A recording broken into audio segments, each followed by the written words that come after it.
మీ పేరు? Doctor Tirumala city. మరి OG నుంచి ఒక కొత్త పాట వచ్చింది, ఎలా అనిపించింది? బాగుంది. ఏం నచ్చింది పాట? ఆ వయసులో 50+ కూడా పవన్ కళ్యాణ్ గారు ఏంటంటే తన యాక్షనే కానీ తన పర్ఫార్మెన్సే కానీ భార్యని చూపించే కేరింగే కానీ అంటే ఒక తన లైఫ్లో అలా చూపించారు కనుకనే సినిమాలో కూడా అలా చూపిస్తున్నారు అన్నమాట. ఆ రొమాంటిక్కే కానీ ఏదైనా కానీ బాగుంది ప్రస్తుతానికి. నేను కూడా చూస్తున్నాను, అది ఇప్పుడు రీల్స్లో కూడా ట్రోల్ అవుతుంది ఆ రొమాన్స్ అనేవి. కానీ మరి పవన్ కళ్యాణ్ గారికి వీళ్ళకి ఏం తింటున్నారయ్యా వీళ్ళు, నాకేం అర్థం కావట్లేదు. నేను చూడు మా మొక్కలు చూడండి ఎట్ అయిపోయినాయా, మేము అదే తింటున్నాం, మరి వాళ్ళు మేము అన్నది తింటున్నాం, మరి వాళ్ళు ఏం తింటున్నారో తెలియదు. కానీ భలే యంగ్ అండ్ డైనమిక్గా ఉన్నారు. మొన్న వాళ్ళు ఎవరో ఎక్కడో స్నానానికో దేనికో పోతే పవన్ కళ్యాణ్ హీరోగా పనికిరాడు, పొట్ట వచ్చింది అది వచ్చింది ఇది వచ్చింది అని వాగారు. ఇప్పుడు చెప్పండి ఆ వాగిన వాళ్ళు ఎవరో. చాలా బాగున్నారు పవన్ కళ్యాణ్ గారు. ఏంటంటే 50+లో కూడా బాగా చేశారు, క్యారెక్టర్ పరంగా కానీ యాక్షన్ పరంగా కానీ హీరో పరంగా కానీ. ఓజీ అంటే ఇక థియేటర్లో వెయిటింగ్, ఎప్పుడు రిలీజ్ అవుద్దా ఏంటని వెయిటింగ్. సో మరి చాలా మంది ఏమంటున్నారంటే హీరోయిన్ పవన్ కళ్యాణ్ పక్కన చిన్న పిల్లలాగా ఉందని చెప్పి ట్రోల్ చేస్తున్నారు, మీరేమంటారు?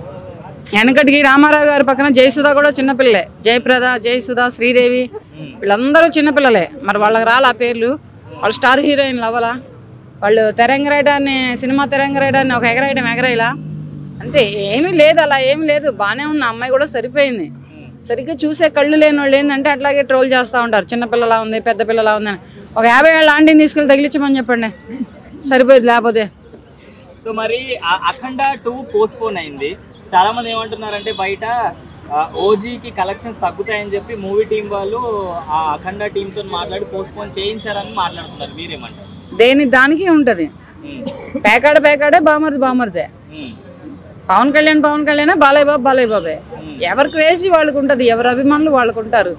మార్నింగ్ టైం ఇది చూస్తారు, ఆఫ్టర్నూన్ అది చూస్తారు, ఫస్ట్ షో చూస్తారు, లేదా సెకండ్ షో ఇంకోటి చూస్తారు. ఈ రెండిట్లలో ఏదైనా చూడొచ్చు. వారికి కూలీకి జరిగినట్లుగానే కలెక్షన్ కింద మీద అవుతాయని చెప్పి కొంచెం భయపడి పోస్ట్పోన్ చేయించారు అని చెప్పి సోషల్ మీడియాలో టాక్. సోషల్ మీడియాలో అంతా ఫేకులు రాకపోతే టాకులు రాకపోతే నిజాలు వస్తాయా? సోషల్ మీడియా వాళ్ళు ఈ టాకులు ఫేకుల మీద బతకపోతే నిజాల మీద బతుకుతున్నారా? లేదు కదా. ఎవరి అభిమానులు వాళ్ళకు ఉంటారు, ఎవరి ఫ్యాన్స్ వాళ్ళకు ఉంటారు, ఎవరి రిలీజ్ వాళ్ళు చేసుకోవచ్చు, అదేమీ లేదు. మరి అట్టయితే జనవరికి 3 సినిమాలు రిలీజ్ అయినాయి, మరి 3 3 హిట్ కొట్లా? సంక్రాంతికి వస్తున్నాం ఒకటి, బాలయ్య బాబు గారిది ఒకటి, రామ్ చరణ్ గారిది ఒకటి, వీళ్ళందరూ కొట్టినాయి కదా. అలాగే ఇవి కూడా కొడతాయి. ఇవి 2 ఉన్నాయి కనుక అప్పుడు టార్గెట్లో మంచి రీచే కొడతాయి. కాకపోతే రిలీజ్ మంచి టైం చూసుకొని చేసుకుంటే థియేటర్లు కూడా ఖాళీ ఉండాలి కదా. ఇప్పుడు ఒకటే సినిమా అన్ని థియేటర్లలో ఆడితే అది ఒక టాక్ ఉంటుంది. 2 సినిమాలు అన్ని థియేటర్లలో ఆడాలంటే ఆడలేవు కదా. దాన్ని బట్టి ఏమన్నా మాట్లాడుకుంటూ ఉంటారు. కానీ కలెక్షన్ల గురించి దాని గురించి దీని గురించి మాట్లాడుకునే అంతటి వెనకడిగేసేటువంటి సింహాలు ఏవి లేవు. అన్ని ముందడిగేసి పంజాబీ విసిరే పులులే. కానీ సినిమా వాళ్ళల్లో వెనకడిగేసే వాళ్ళు ఎవరు లేరు ఇక్కడ. ఏంటంటే థియేటర్లు ఖాళీ ఉండాలి ఫస్ట్. ఇప్పుడు ఒక్కొక్క జిల్లాకి ఇన్ని థియేటర్లు ఉంటాయి, ఒక్కొక్క స్టేట్కి ఇన్ని థియేటర్లు ఉంటాయి.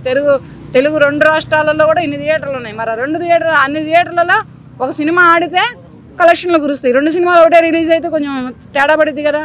అలా ఆలోచించుకొని ఉంటారు. అంతేగాని అదేం లేదు. ఒకదాని తర్వాత ఒకటి రిలీజ్ చేసుకున్నా ప్రేక్షకులు చూస్తారు. 2 ఒకటేసారి రిలీజ్ చేసుకున్నా మార్నింగ్ షో ఇది చూస్తే ఆఫ్టర్నూన్ అది చూస్తారు, లేదా ఫస్ట్ షో చూస్తే సెకండ్ షో ఇది చూస్తారు. ఎట్లయినా కలెక్షన్లే ఉంటాయి.